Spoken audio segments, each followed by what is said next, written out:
Captiva qidirayotgan oq ukalarimizga bitta yaxshi holatda zo'r Captiva chiqdi. Buni narxini 6800 qilib beramiz dedilar. Okalar, shunda qidirib yurgan oq ukalarimizga apmetga qilib, shuni yuborib qo'yinglar, xursand bo'lishadi. Joninglar sog' bo'lsin. 2009-yil probegi 275 ming kraska kapotda mana shunday pitnosi bor dedilar.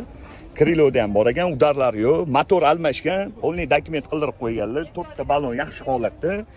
Mana mana shu ishida ham bor ekan, udar yo'q dedilar.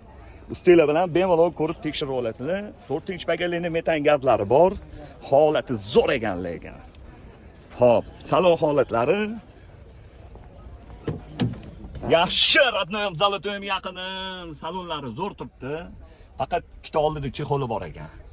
Endi saloniga bir ozgina mehr berib yuborsanglar, Captiva 3 yoki 4 bo'lib qolishi mumkin.